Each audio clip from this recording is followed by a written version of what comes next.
Dr. Phil, you are a part of a very large group of people, 28 million and I think growing.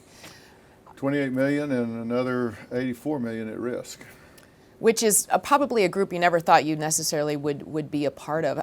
How would you describe this journey that you've been on in the last 25 years?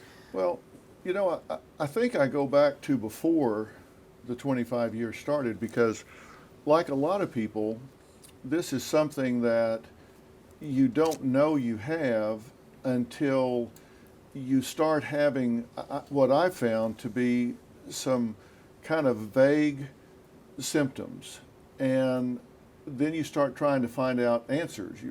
What's the deal here? What's going on? And for me, I've always been very athletic. I played football in grade school, junior high, high school, and college, and then I worked out on a regular basis. I've always maintained my weight within a pretty optimal range, but yet I was finding myself coming up with huge energy deficits, like middle of the afternoon sometimes. It was like I just hit a wall. And we all get a little tired here and there, but I'm talking about bonking in a major way. And I'm thinking, this can't be right. And it was enough to make you question, like, what's going on? I thought, there's something wrong. I thought, am I anemic or what's going on? And I went to a really good friend of mine that's an internist, and he said, well, let's just start from A to Z. And he went through, and he came out and said, I got good news and bad news. He said, the bad news is there is something wrong. You're a type 2 diabetic. The good news is this is very manageable. We can't cure this, but it's very manageable. And for me, it wasn't that I was eating a bad diet. It was that my pattern of eating was really in an unhealthy way, because for me it was feast or famine. I was in private practice at the time, and I would get up in the morning and go make rounds at the hospital and race back to my office and see patients, and then emergencies would come up, and sometimes I would go forever and not eat, and then I would just devour anything that was either dead or seriously slowed down.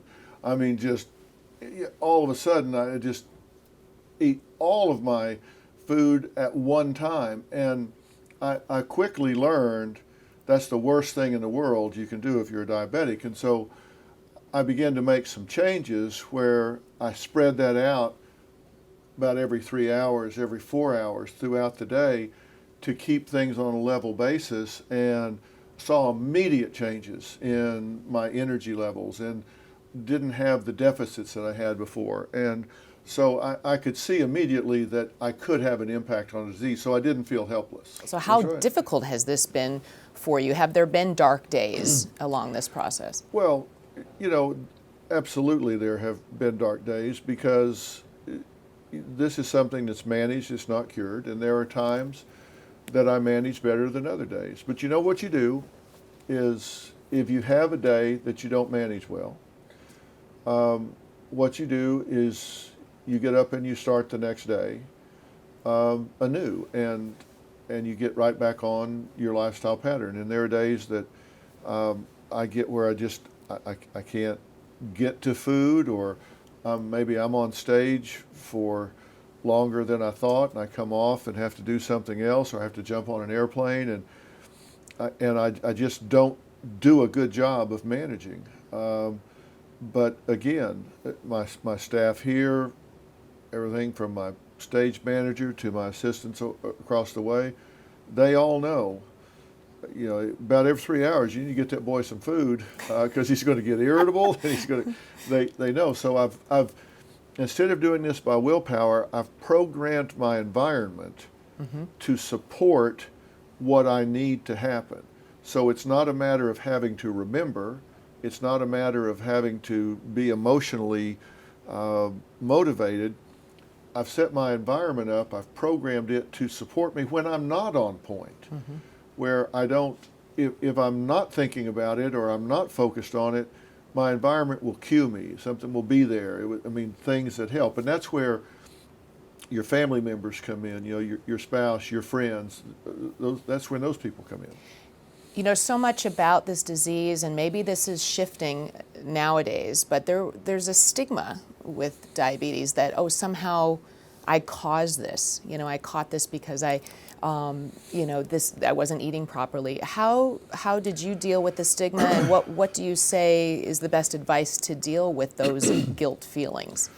You know, I was not aware of that, and I did not have that reaction when I was diagnosed because I knew that this had to be something biochemical or genetic or whatever for me, because I knew I exercised, I ate right, I did all the right things. But then as I began to talk to people, you realize that there are challenges people face, because a lot of folks feel like there's this stereotype of type 2s, that they're lazy, that they're kind of slugs as far as exercise, that they don't eat right, that they're obese, and so it's kind of a disease of choice.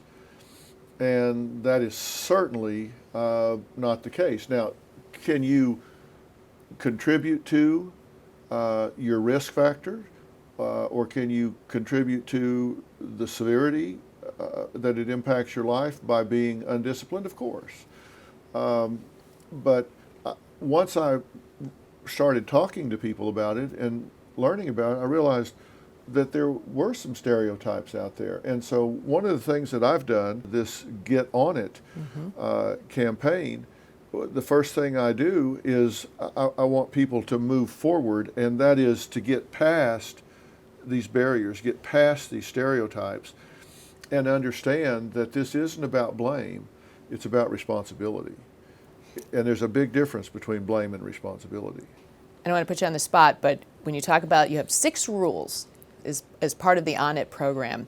Can you just literally go boom, boom, boom, boom with the 6? Am I putting you on the spot? The first one is to move forward.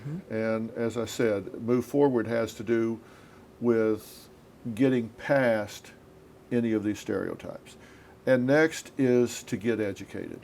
And again, you don't have to become a doctor. That's not what I'm talking about here. Third is to build a team. And when I say build a team, it starts with your physician and you. Then it includes your spouse. It includes family members. It might include a nutritionist. It might include a trainer, exercise physiologist. Or maybe you go get that information from the internet or a book. But you do have to have a team. And then fourth is you replace bad habits. And let me expand on this one just a little bit, because we don't break habits. We replace one habit with a new habit. If you just stop doing something and don't put something in its place, that behavior will come back. So if you take something away, you have to put something back in its place. And that's the 5th step, which is make a plan. You absolutely do not want to just say, okay, I'm just going to stop doing A, without making a plan to do B, C, D, and E. You have to have a plan. That's what I mean when I say it's not about willpower. And then number 6 is stick with it, because this isn't something where you can just really rally up for a couple of weeks. You have to understand, this is a lifestyle. I'm going to be doing this. For me now, it's over 25 years. And it needs to become rhythmic with you. It needs to become something where you don't wake up every day and reinvent the wheel. You made a plan, and you're going to stick with it. And you just do it until it just becomes part of your routine, part of your everyday ritual. And you're not waking up every day saying, all right, what am I going to do today? You've got a plan. You're just going to stick with it. What would you say maybe like the 3 best ways to cope with a chronic disease? Well, first is don't be in denial. And look, you cannot change what you do not acknowledge. And there's a broad range, a wide continuum of having a disease. There are people that have a disease that's absolutely crippling to their life, and there are people that have a disease that they minimalize in their life. And you just can't be in denial. You have to acknowledge it and recognize, okay, I have to I have to become an active member of my treatment team. So that's number one. Don't kid yourself. Don't have this, oh my God, reaction to it. It is what it is. So number one, don't be in denial. Number two, be active. Be an active member of your treatment team, because if you're passive and just waiting for the doctors to come fix you, heal you, take away whatever it is that has befallen you, that's a terrible place to be, because you start getting a victim mentality, and that is not the case. And number three, reward yourself for success.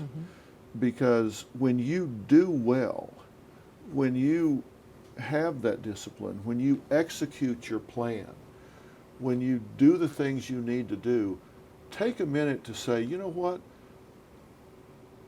I'm doing what I need to do here, and I'm proud of myself for that. Give yourself credit for doing the things you need to do, whether it's building your team, whether it's telling yourself no when you need to, whether it's regulating your energy outputs, your sleep, whatever. Give yourself credit and say, you know what, I'm doing a good job here, and I need to do more of that. Reward good behavior.